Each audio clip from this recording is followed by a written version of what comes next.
সকালে ঘুম থেকে উঠেই দেখি ঝকঝকে চকচকে একদম রোদ উঠে গিয়েছে।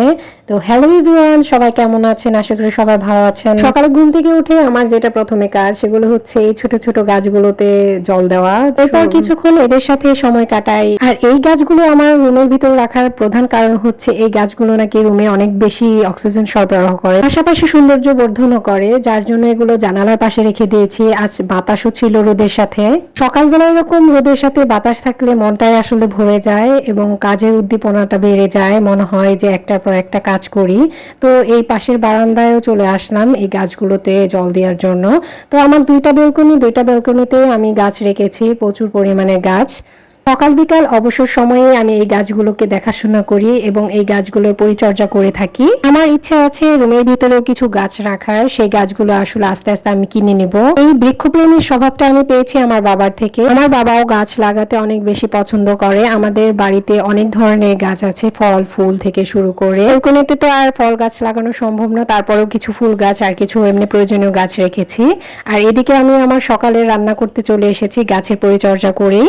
তো এখন আমি রান্না করব হচ্ছে চিকেন। রান্না করার জন্য মাংসগুলোকে আমি আগে কিছুটা প্রসেস করে এটা ম্যারিনেট করে রেখেছিলাম। তারপর হচ্ছে পেঁয়াজ আর হচ্ছে মশলাগুলো দিয়ে একটু নাড়াচাড়া করে হালকা ভেজে তারপর মাংসগুলো দিয়ে কষিয়ে নিচ্ছি।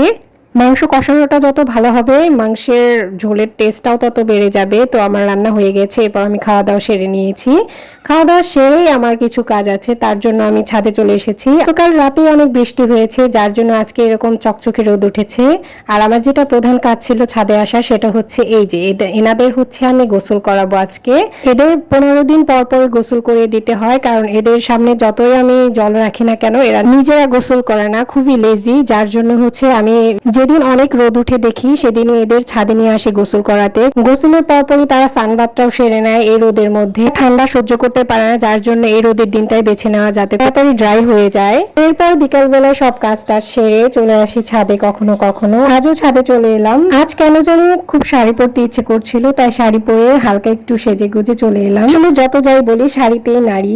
ছাদে এসে আমি কিছু কথা বলছিলাম, তবে আশেপাশে বিল্ডিং এর কাজ হওয়ার কারণে সেই শব্দগুলোই বেশি আসছিল। আমার কথার সাউন্ড বা ভয়েস কোয়ালিটি খুবই বাজে আসছিল। মধ্যে নিজেকে নিজে খুশি রাখার জন্য এবং ভালো রাখার জন্য, রিফ্রেশিং পাওয়ার জন্য নিজে এরকম হালকা শাড়ি পরে নেই। আর শাড়ি পরলে কেন জানি আমার মনটা এমনিতেই ভালো হয়ে যায়। আজকে আবহাওয়াটা যেমন ভালো ছিল তার সাথে ছিল মৃদু বাতাস। তো ছাদে এসে বিকাল বেলাটা উপভোগ করে আমার খুবই ভালো লেগেছে। শুধু আফসোস একটাই, আমি এতগুলো কথা বলছিলাম, এত বকবক করছিলাম, কোনো কথাই স্পষ্ট ভাবে আসেনি, যার জন্য আমি দুঃখিত। তো এভরিওয়ান যে যেখান থেকে দেখছেন আমার জন্য আশীর্বাদ এবং দোয়া রাখবেন। আপনাদের জন্য শুভকামনা থাকবে, ভালো থাকবেন।